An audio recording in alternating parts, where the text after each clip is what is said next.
Hey everyone, this is Scott from Forgot to Rope. Welcome to another edition of ReWatching Chilling Adventures of Sabrina Part 1. Today I'm talking about Chapter 9, The Returned Man. In this episode, we see Sabrina recruits Roz for a critical mission, Susie reconnects with her past, and Father Blackwood challenges Aunt Zelda's authority.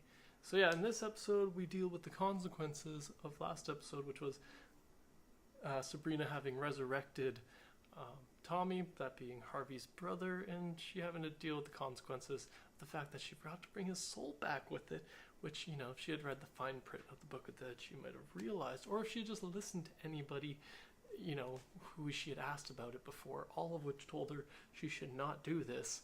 And yeah, this whole episode's pretty much the consequences of that, along with her taking a quick trip to Limbo in a last-ditch effort to try and salvage Tommy's soul from there. But yeah, this episode overall was a good one. It was a longer episode too, with, you know, having to deal with all this stuff. I do like in this episode the kind of a little bit of the conflict between Sabrina and her aunts and her family. I like that they all take a firm stance on not helping her resolve this issue, like just leaving it to her because she couldn't admit when she was wrong. Like even after, you know, she brought back a body without a soul, she still thinks that she can fix this, and that she doesn't quite understand the thing with the balance. Like, they keep referring to the balance, and that meaning nature's balance, the balance of the universe, all that stuff.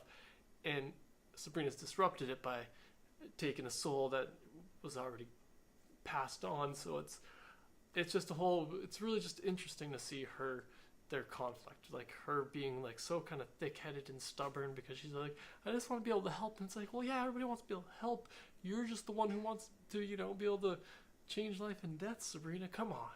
But I really enjoyed this episode nonetheless, because we do get to see that Sabrina isn't perfect. She has flaws. She doesn't always make the best. Like, her rebellious side doesn't always lead to the best outcome. Sometimes it does, sometimes it doesn't. In this case, it leads to a very, very bad outcome, especially with between her and Harvey in the end. Them kind of breaking up almost at the end of this episode, with her having to tell him everything, that she's a witch, that she's the one who brought him back, and then she leaves it to him to you know, put his brother back down. And it's like, oh, come on, Sabrina, you didn't even really clean up your own mess. Like, you still left it to somebody else, and like, you expect any kind of sympathy. So it's a little interesting, because I still love Sabrina nonetheless. It's just interesting that we get this part to her, you know. It just develops her character more, so I really enjoyed that on the rewatch. I'm very curious to see how this stuff obviously plays into the next season. We get a little bit more in the next episode with, you know, her having to deal with some of the consequences a little bit more of the consequences of these actions, but even more so next season. But yeah, that's all my general thoughts about this episode of Chilling Adventures of Sabrina. Be sure to let me know in the comments below what you thought about this episode. Thanks again for joining me today. Be sure to subscribe to the channel if you haven't already. Have a good one.